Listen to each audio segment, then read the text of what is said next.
Aston Villa 1, West Ham 3. Bloody hell. Bloody hell.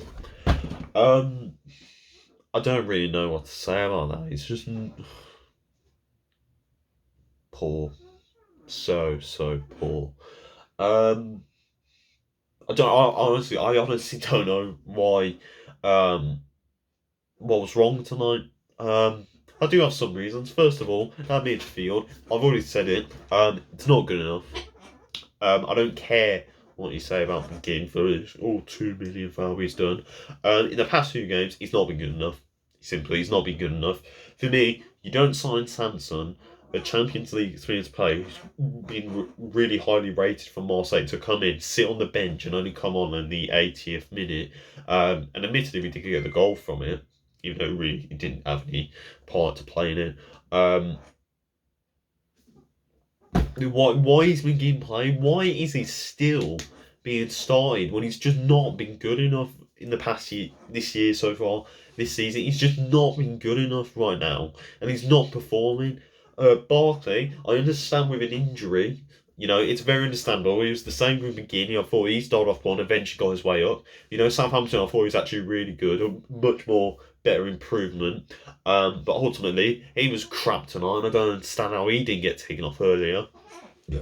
El Ghazi, as poor as you can say he was, I don't think he was the worst player on the pitch. Quite frankly, I wouldn't mind if he stayed on for 60 minutes, because I don't think actually he should have been subbed off for half time. I know he was poor, and admittedly, but when Bertrand Traore did come on, he did create a bit more. And I think right now, practically going ahead, we're going to have to start Bertrand Traore. But even then, if Bertrand Traore doesn't perform at times, which he's capable of, then we have to resort to El Ghazi, who he's gone back to the El Ghazi now, and then Trezeguet just doesn't do anything. And then we've got Douglas Luiz, who I've said, as good as he is as being a solid central midfielder sitting in the centre of the team, in terms of what he offers us, he doesn't offer anything. He's not in the game. He doesn't shoot anymore. He doesn't do anything. He's just in the middle, just making passes, and really just feels like a waste of a position. So ultimately, that midfield's not good enough. I simply for the next game, Bertrand needs to come in. Sanson needs to play instead of McGinn, because I don't understand why McGinn deserves a place anymore right now, because he's just not performing. You could argue you could take Barkley off and put Ramsey on, but let's be honest, is he going to do it? No. But ultimately, we don't have anyone else then. You sell out Conor Hourihane, who admittedly wasn't getting game time, but that's in Dean Smith's back of the mind, thinking that I've still got Barkley, I've still got McGinn, I've still got Douglas Luiz, I'm going to have Sanson coming in.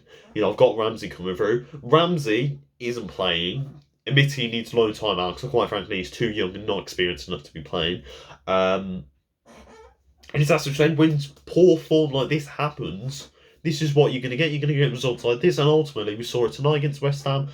And ultimately, West Ham were the better team. But we were poor. Every single player was absolutely poor. Apart from Ollie Watkins, I'd give him my man of the match for the Villa team, because ultimately he got the goal, he had the passion, and ultimately he was looked like if anyone's going to drive and get that goal, it was him. Emi Martinez, I think, made two mistakes tonight. I think he could have done so much better on that third goal, obviously. And as much as I hate Lingard, I don't think he's really a footballer. I think he's more about being a brand. And caring about his image outside of football. As a footballer, I think he's quite frankly shit. Best player tonight, simply put, he was absolutely dynamite for him. And I think for me, what West Ham did really well was shutting down the whole team. It just felt like we had no space to work with. West Ham were just really compact, making sure that we couldn't use Jack Grealish to our advantage, and it worked. It just worked. We were just really poor. You could argue into the fact of that. Potentially the games in the 6 games in the 12 days, whatever's finally caught up to us. And admittedly, maybe, yeah, as I said, it's finally caught up to us. We're finally showing some tired legs, because ultimately we're playing the same team every week in, week out. And although Southampton was a very good result, let's face it, it was very poor and quite frankly lucky that we came out of it with a 1-0 win. Newcastle, they had their moments, but ultimately it wasn't really their time. But ultimately, I think over these results, we've just not been good enough, and perhaps since coming back from COVID, we've not been the same side. And as I said last game, I think potentially the bubble's going to pop. And maybe it's popping now. Maybe, it's as I said, when you see what it's so capable of, what the potential we can do when I say we can go for top six, we could actually have done it. You know what I mean? It's frustrating to see that because you can't get to West Ham tonight. You know what I mean? Which was a big game in terms of trying to still make ourselves in that race, and we're ultimately just distancing ourselves. But yeah, it's still on because we're only still really 4 points away. And I know Chelsea and Tottenham are gonna play. You know what I mean? But it's still there. Um, but ultimately, we just weren't good enough. There's nothing really much to talk about. As I said, no players did anything. No one got into the game. Martinez made some mistakes. I think Mings, I know people say, oh, you can't scapegoat a player. The third goal wasn't really concentrating, was ball watching, quite frankly, letting God go. But ultimately, he really looks onto Emi Martinez tonight. Is, for me, probably his worst game, being at Villa. And the only player I can see that have any redemption at all is Ollie Watkins. He's the only player. I think he's now hit double figures, so that's good on him. But ultimately, what happens if he gets injured? We've got to resort to Davis. And I know Wesley, again, he's coming back, but ultimately, it's not enough.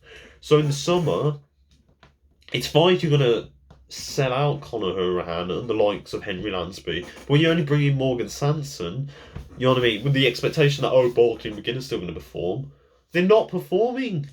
So in this summer, I want to see some more players come in. I want to see Davis go out on loan. I want to see Ramsey go out on loan. And ultimately, if you are going to push this top six idea, you know what I mean, even if we do still even achieve it somehow at the end of this season,